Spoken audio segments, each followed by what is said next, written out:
C'est une journée tragique, un symbole du retour en pleine lumière de l'extrême droite aux États-Unis durant le mandat de Donald Trump. C'était le 12 août 2017 à Charlottesville, en Virginie, lorsqu'une voiture conduite par un jeune néo-nazi a foncé sur la foule. La veille déjà, le mouvement Unite the Right, Unissons la droite, qui rassemble des suprémacistes blancs, des membres du Ku Klux Klan ou des néo-nazis, avait organisé une retraite au flambeau qui s'était terminée en violence. Le 12 août, les membres de Unite the Right entendent protester contre le déboulonnage annoncé de la statue de Robert Lee, un général sudiste durant la guerre de sécession. Malgré les craintes d'affrontement, la manifestation a été autorisée par un juge au nom de la liberté d'expression. Et comme redouté, des échauffourées éclatent avec des contre-manifestants, des habitants de la ville, des militants antiracistes. La police finit par intervenir pour séparer les deux camps. Le cortège antiraciste se reforme quelques rues plus loin et c'est là que ce jeune militant suprémaciste blanc, James Fields, fonce au volant de sa voiture sur le cortège, puis repart en marche arrière, en renversant d'autres passants. Il tue une jeune femme et blesse 19 autres personnes. Dans l'heure qui suit cette attaque à la voiture bélier, le président Donald Trump prend la parole pour condamner les violences, mais en renvoyant les deux camps dos à dos. Nous condamnons dans les termes les plus forts cette démonstration flagrante de haine et de bigoterie et de violence de tous les côtés. Voilà, des propos qui provoqueront une vague d'indignation jusque dans son propre camp. Alors, 5 ans après ces événements tragiques, Charlottesville a-t-elle pansé ses plaies? Qu'est-il advenu des victimes et du coupable? L'extrême droite américaine est-elle toujours une menace? Billet retour à Charlottesville, c'est un reportage de Fanny Allard et Mathieu Mabin.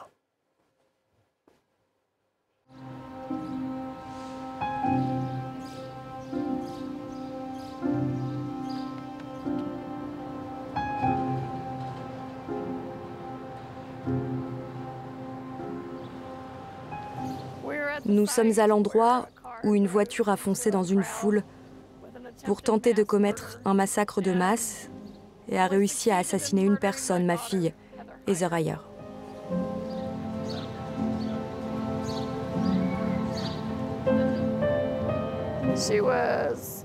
Elle était passionnée, elle était féroce dans sa détermination à rendre le monde meilleur. Mais c'était une inconnue en ville. Elle n'était ni une activiste connue, ni une figure publique. C'était simplement une femme venue manifester avec ses amis ce jour-là. Susan Bro vient régulièrement se recueillir devant ce modeste mémorial de rue, érigé à l'endroit où James Field, militant d'extrême droite, a volontairement tué sa fille en la percutant avec une voiture. L'homme a depuis été condamné à la perpétuité, mais 5 ans plus tard, la douleur est toujours aussi vive. C'est ma petite fille. Je la revois encore quand elle avait 3 ans, avec ses longues queues de cheval. Il y a une sorte de lourdeur dans mon cœur quand je vois ce mur. Je devrais être en train de le regarder avec elle et pas regarder un mémorial qui lui rend hommage. C'est comme ça, je ne peux rien changer. Je suis heureuse d'avoir eu la chance d'être sa maman pendant quelque temps.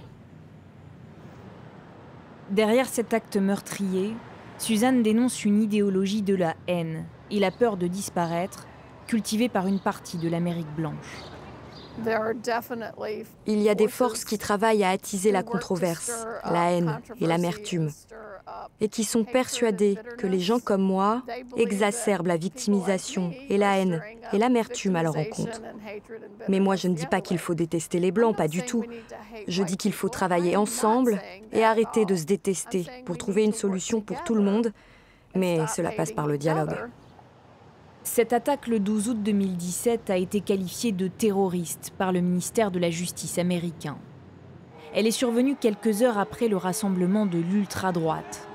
Un rassemblement baptisé Unite the Right, Unissons la droite, où néo-nazis et membres du Ku Klux Klan sont venus par centaines contester la volonté de la ville de déboulonner la statue du général Lee, figure emblématique du Sud esclavagiste.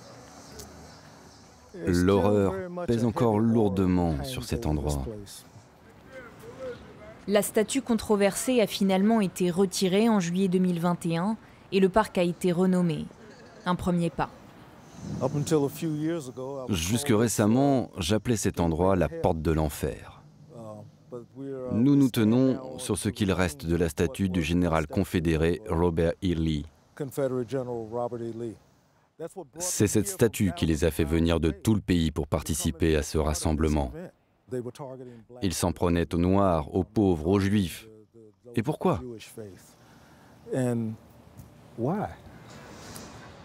Don Gazers dirige l'antenne locale de Black Lives Matter. Il vit en Virginie depuis toujours et a vu le climat social se détériorer ces dernières années. Selon lui, c'est l'élection de Donald Trump qui a permis la violence de 2017. Le clan est plus vivant que jamais. La différence aujourd'hui, c'est qu'ils ne portent pas forcément leur coiffe, mais ils ne se cachent plus depuis le 45e président. Depuis que des hommes comme lui sont au pouvoir, ils se sentent légitimes et ça leur est égal que vous sachiez exactement qui ils sont. Ils avaient promis qu'il s'agirait d'un rassemblement pacifique. Ils sont venus avec leur AK-47, leur AR-15, leurs couteaux, leurs machettes.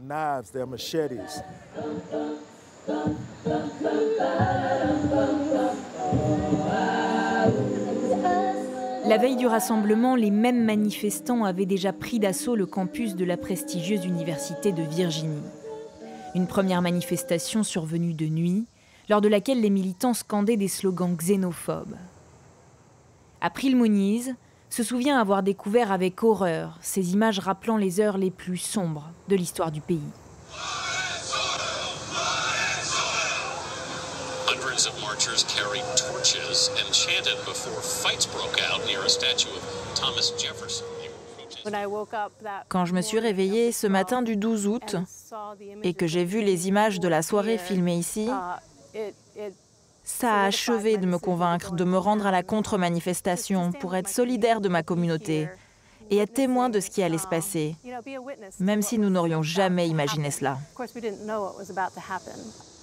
Avant le 12 août 2017, April menait une vie normale, mais ce jour-là, elle était en tête de file lorsque la voiture a foncé sur la foule. Elle n'a pas été blessée physiquement, mais le drame l'a complètement traumatisée. C'est une scène que je n'oublierai jamais. Et quand je dis scène, je ne parle pas uniquement de ce que j'ai vu, mais aussi de ce que j'ai entendu. Les sons ne me quitteront jamais. Je ne suis plus la même personne. D'une certaine manière, je suis peut-être devenue meilleure, parce que désormais, je n'hésiterai pas à défendre mes idées. Mais ce qui est certain, c'est que ça a changé le cours de ma vie. À la suite de l'attaque, April a perdu son emploi et passé ses dernières années en thérapie. Pour aider à panser ses plaies, elle a rejoint 8 autres victimes et attaqué 25 des organisateurs du rassemblement Unite the Right dans un procès au civil l'an dernier. Ça a été ma manière de faire changer les choses, car je pouvais légitimement me présenter comme victime et demander des comptes aux organisateurs de ce rassemblement.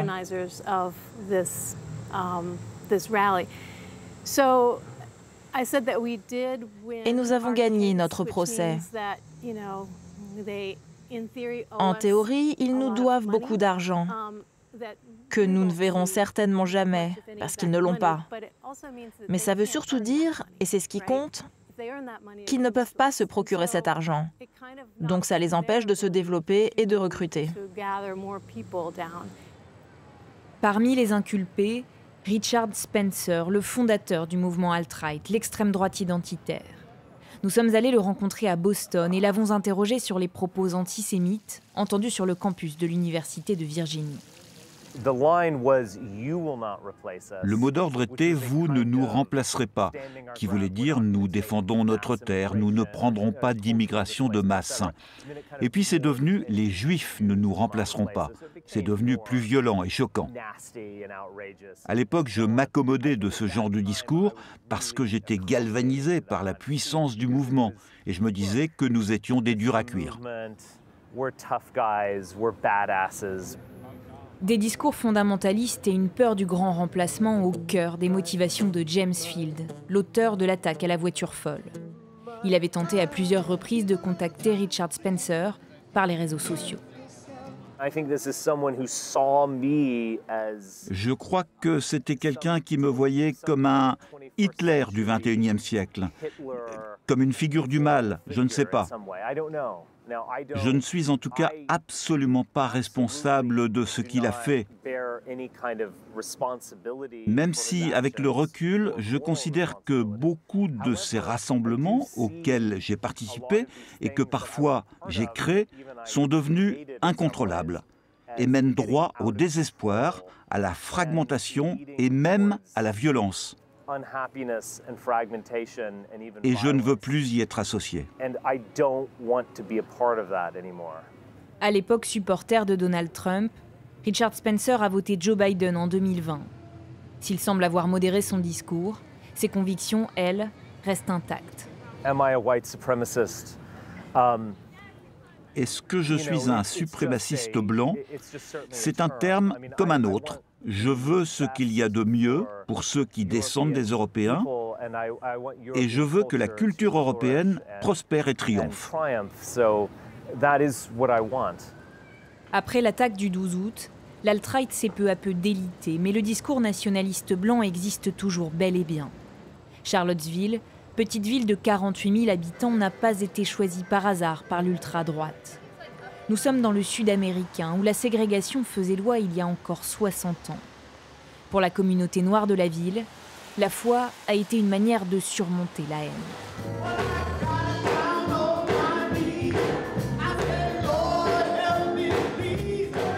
À l'office, nous retrouvons Don Gathers, le militant antiraciste, qui fréquente cette église baptiste tous les dimanches.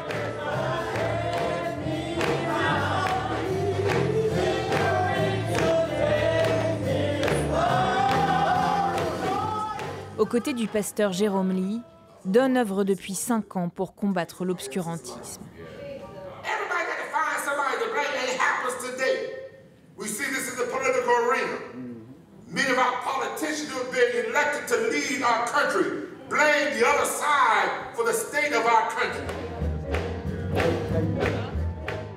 Le suprémacisme blanc n'est rien d'autre qu'une idéologie. C'est une croyance partagée par certaines personnes, mais cette idée que les personnes blanches seraient supérieures aux autres, c'est n'importe quoi.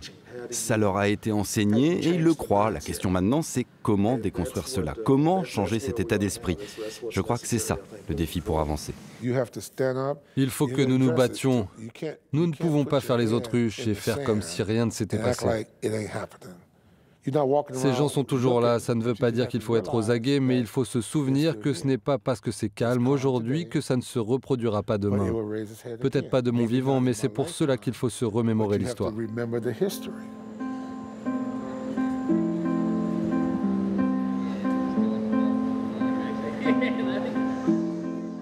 L'histoire, c'est justement ce qu'a voulu raconter le photographe Eze Amos à travers une rétrospective en 36 photos. Des photos choisies pour montrer la résilience de sa communauté plutôt que la violence qui l'a frappé. J'ai voulu donner à Charlottesville une raison de parler de ce qu'il s'est passé il y a 5 ans et permettre à la communauté de se réapproprier le récit des événements pour en faire son histoire et non pas laisser le reste du monde avoir une mauvaise image de la ville, construire une légende négative. Sur ces images, nous retrouvons Suzanne, la mère de la jeune femme tuée lors de l'attaque, mais aussi Don, le militant Black Lives Matter, et April, la manifestante.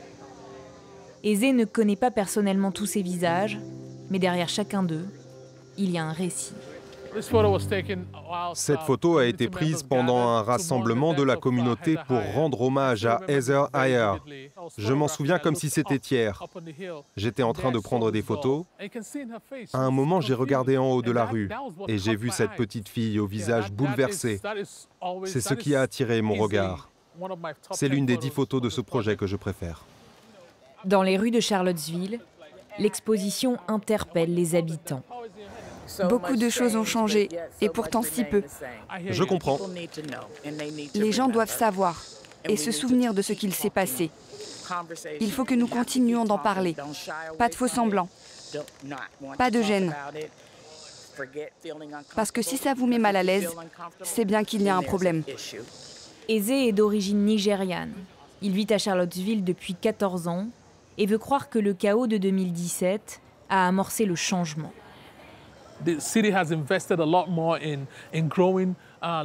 La ville a beaucoup investi dans le développement des commerces des minorités. Ils ont investi dans le développement de projets immobiliers. Il y a de nombreux logements sociaux en développement. Et c'est une conséquence directe des 11 et 12 août 2017. L'Université de Virginie vient d'ériger un monument à la mémoire des esclaves. Bien sûr, il y a encore énormément de chemin à faire. Mais ce que je peux vous dire en tant que citoyen noir de Charlottesville, c'est que nous avançons. Désormais, la communauté n'a plus peur de prendre la parole. Si quelqu'un ne fait pas son travail, elle demande des comptes, car désormais, nous avons une voix.